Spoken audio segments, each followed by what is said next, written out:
What up, y'all? It's your boy, Mr. Downtown Ray Melo, and you're listening to the Entertainment Report on iHeartRadio, live from Dubai for Tuesday, December 20th, 2016, delivering some major stories and trends going on in the world of entertainment and beyond. You can follow the show on Facebook, Twitter, or Instagram, facebook.com/The Entertainment Report with Ray Melo, that's RAYMELO, on Twitter at The Enter Report, or on Instagram at The Entertainment Report. You can listen to the show anytime you want on iHeartRadio. Just go to iHeart.com or your iHeart phone app, search for The Entertainment Report, and it'll take you to the page.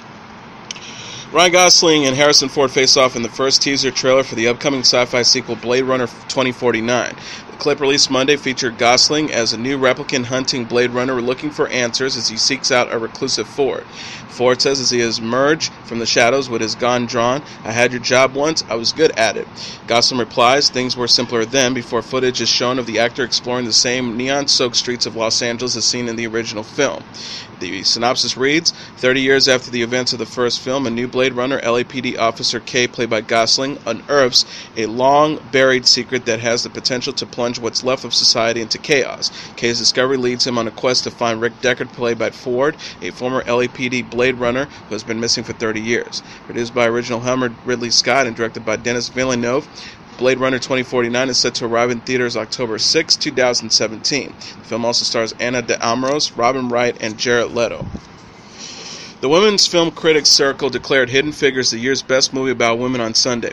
Starring Taraji P. Henson and Octavia Spencer, the film is about brilliant African-American women working at NASA in the 1960s. The feature also won the prizes for Best Ensemble and Best Female Images in the movie. Additionally, it scored the Josephine Baker Award for Best Expressing the Women of Color Experience in America, the Karen Morley Award for Best Exemplifying Women's Place in History or Society in a Courageous Search for Identity, and the Invisible Woman Award for Performance by a Woman whose exceptional impact on the film dramatically, socially, or historically have been ignored. Ava DuVernay's prison system documentary 13th was named Best Movie by a Woman and Best Documentary by or about women. DuVernay was deemed Best Woman Storyteller and was further recognized with the group's Courage in Filmmaking Award. Loving, which stars Ruth Negga and Joel Edgerton, won the prizes for Best Screen Couple, Best Equality of the Sexes, and Best Male Images. The Best Actress prize went to Natalie Portman for her work in Jackie, and Casey Affleck won the Best Actor title for his performance in Manchester by the Sea. Haley Steinfeld earned the accolade for The Edge of 17, and Kate McKinnon won the prize for Best Comedic Actress for her role in Ghostbusters. McKinnon and her co-stars shared the honor for Best Female Action Hero. The titular heroine in Moana was named Best Animated Female, and Queen of Katawit Best Family Film. The organization also gave its Acting and Activism Award to Emma Watson and its Lifetime Achievement Award to Annette Bening. Filmmaker and avid Frasier fan Guillermo del Toro says he created an animated Trollhunters character especially for Kelsey Grammer to play.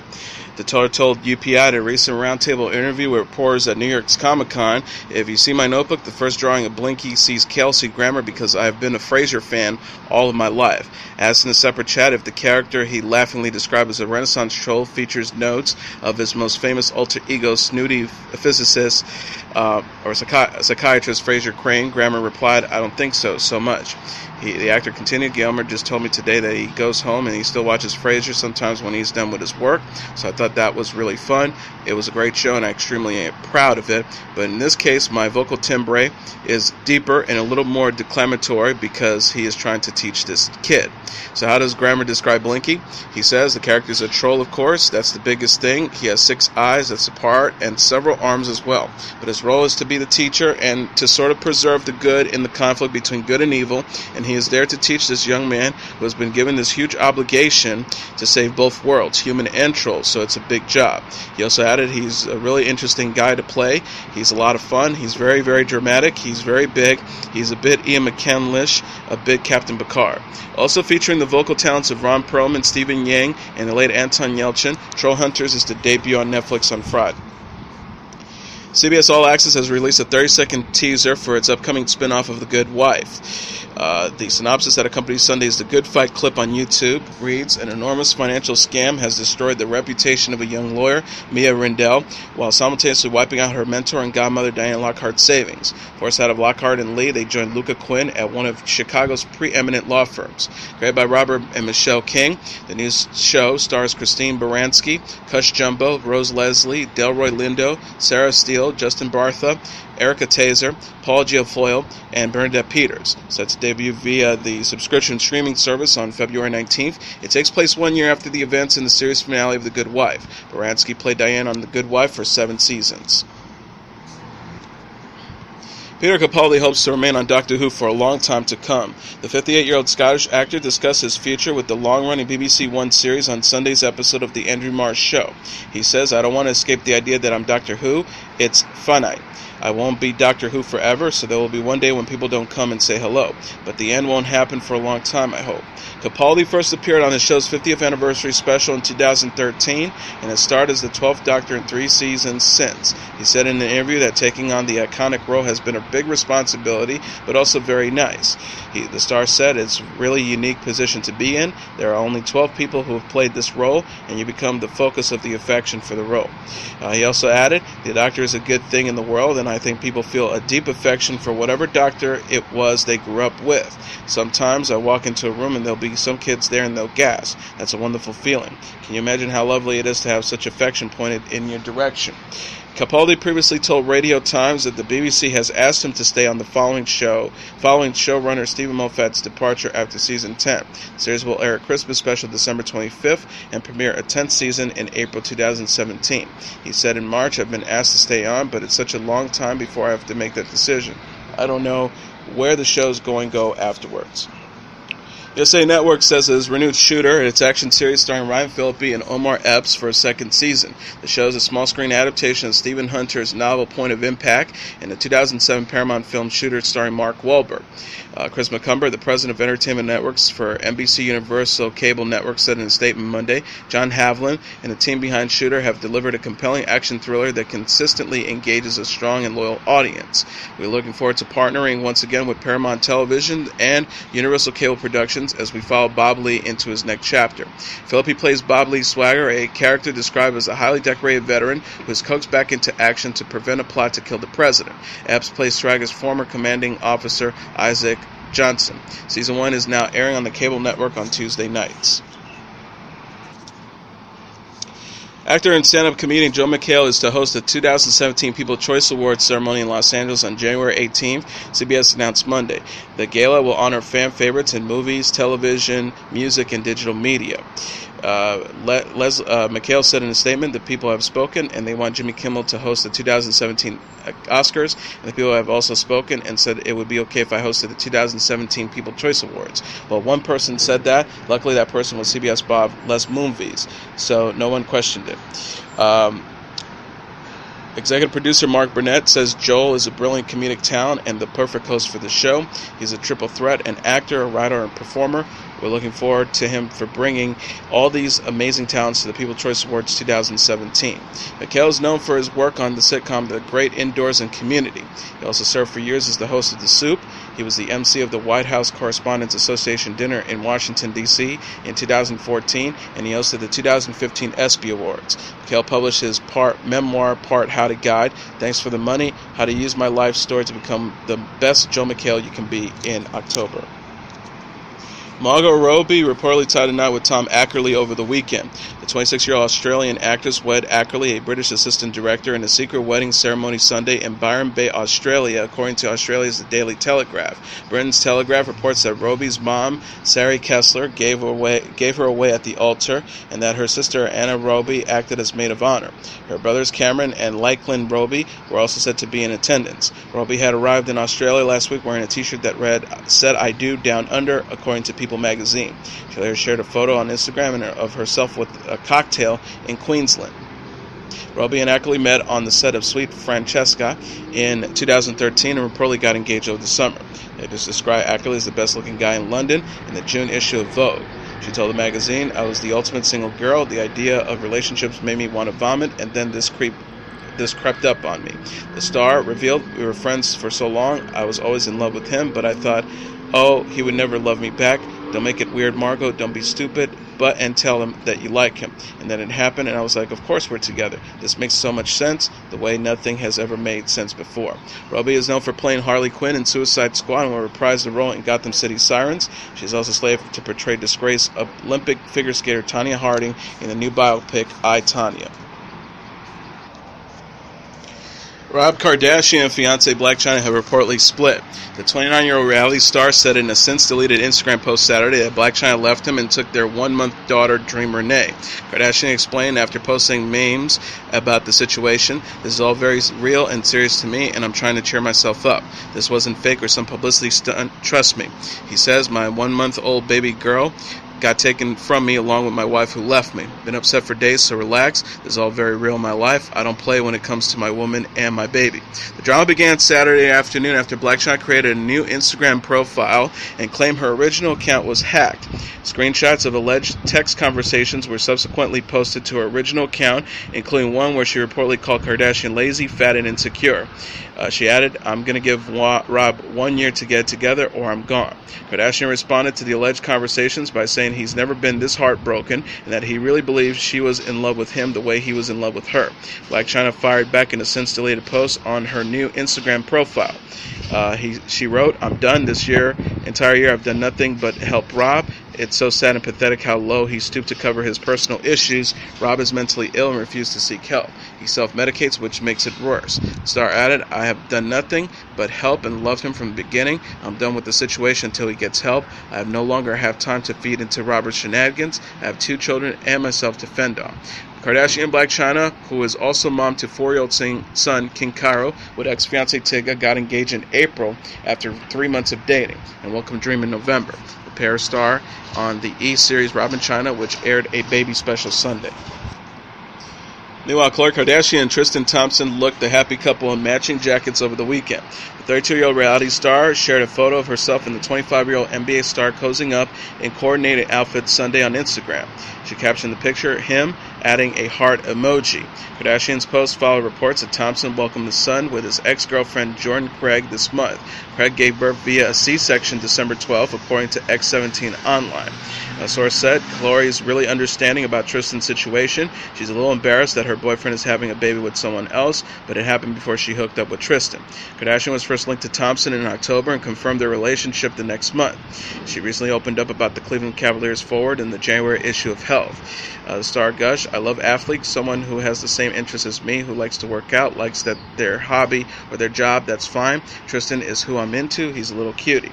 The Keeping Up with the Kardashian star finalized her divorce from former NBA player Lamar Odom this month. She initially filed to end their marriage in 2013, but put proceedings on hold following Odom's hospitalization in October 2015. Sources previously told Us Weekly they're ready to move on with their lives. First-time parents-to-be Peta Murgatroyd and Maksim Chmerkovskiy celebrated at their baby shower over the weekend. The 30-year-old Australian and 36-year-old American Dancing with the Stars pros were fiat by family and friends Sunday at the McHale Hotel and Pool in Brooklyn, New York.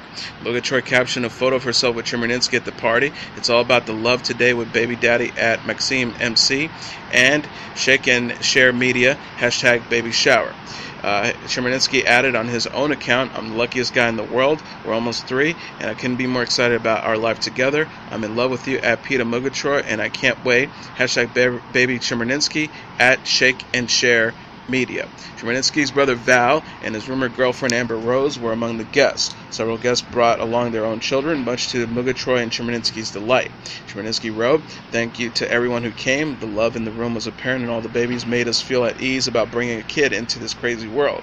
If our children are half as close as we've been through the years, they will have a large family of loyal friends to follow."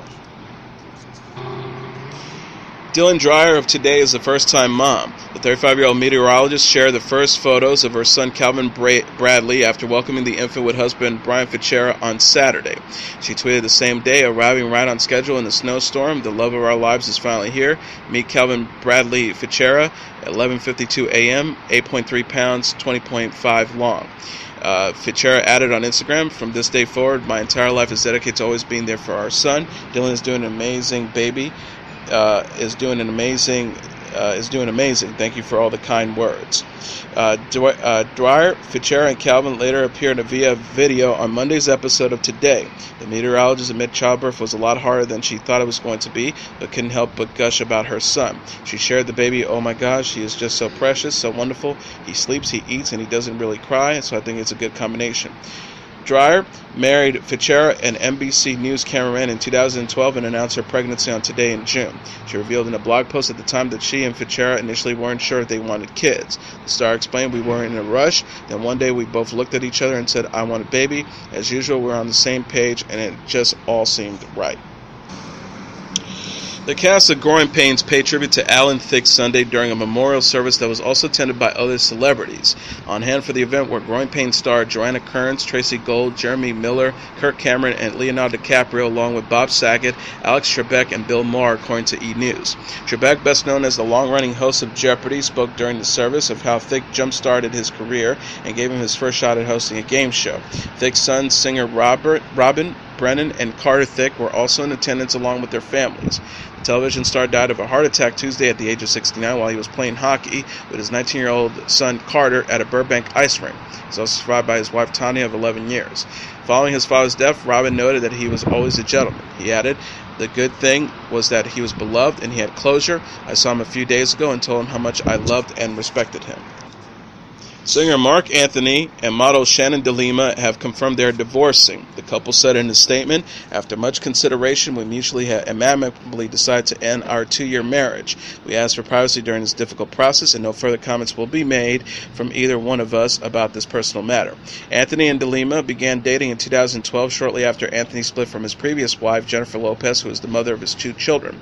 Anthony and Lopez last month kissed on stage at the Latin Grammy Awards. Sources told Us Weekly at the time that Anthony is still in love with Lopez and is trying to get back together with her. E! News said it also learned in November that Anthony's 3rd marriage was on the rocks. However, neither Anthony nor de Lima publicly commented on the matter until Sunday's statement. Fifth Harmony is now down to 4 members as Camila Cabello has decided to exit the pop girl group. Fifth Harmony noted on Twitter Sunday, "After 4.5 years of being together, we have been informed via her representatives that Camila has decided to leave Fifth Harmony." They continue about how Fifth Harmony will remain together. "Your harmonizers have been there with us since the beginning. You supported us, and with your love and support, we will continue on. That being said, we're excited to announce that we'll be moving forward with the 4 of us, Allie Brooke, Normandy Cordy, Dana Jane, and Lauren Jargarioi, for our fans. We are 4 strong, committed women who will continue with Fifth Harmony as well as our solo endeavors."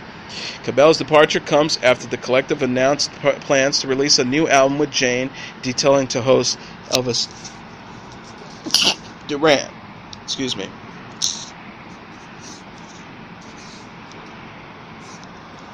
The 3rd album is definitely going to be so lit. We're really excited. According to E! News, tensions with Cabello came after the singer left the Fifth Harmony concert early due to anxiety and for asking to switch spots with Jane during a red carpet event. Fifth Harmony formed during the 2nd season of the American version of X Factor in 2012 and have released 2 albums, Worth It and 727, which featured the hit singles Worth It and Work From Home. Mariah Carey says she doesn't know who Demi Lovato and Ariana Grande are. The comments came while the diva appeared on Watch What Happens Live Sunday after host Andy Cohen asked Carey about comments Lovato made on Twitter in June. Cohen explained to Carey, "Demi Lovato, I didn't know this. She kind of shaded you on social media. She made assumptions about Ariana Grande, and she says Mariah's a legend, and she's so talented, but she disses people. It's nasty the way she treats Jennifer Lopez. What would you say, Demi?" The singer replied back, "I don't know her either, and so I wouldn't say anything to her." Call back to comments she famously made about not knowing Lopez, which caused Lovato to speak out on social media. Carey continued, "She should come up, introduce herself to me, say, 'Here's my opinion, what do you think about it?' That's how you handle shit, okay?" The 46-year-old was then asked if she knew Grande and delivered a similar response. "No," she said. "I don't know. Honestly, I'm not familiar. I listen to hip-hop more than I listen to pop music." Notably, the interview also featured Carey dodging questions regarding her breakup from James Packer and rumored romance with backup dancer Brian Tanaka. Beyonce knows how to celebrate the holidays in style, showing off her decorations and various Christmas trees in new slideshow videos shared on social media. Posted onto Instagram Saturday, the clip jumps from one photo to the next as Tamar Braxton's cover of Sleigh Ride plays on the background. The megastar is shown posing in front of a giant Christmas tree covered in silver and purple decorations as she dons a short purple mini dress with the plunging neckline. Other photos highlight her collection of pink Christmas decorations, including a tree, nutcracker, and a pair of silver reindeer antlers she began to wear on her head. Notably, a third yellow-tinted Christmas tree is shown that is decorated with lemon ornaments, a reference to the singer's sixth studio album, Lemonade. The uncaptioned video has already amassed 6.5 million views. And now let's take a look at what happened on this date in entertainment history. On this date in 1957, while spending the Christmas holidays at Graceland, his newly purchased Tennessee mansion, rock and roll star Elvis Presley receives his draft notice to the United States Army.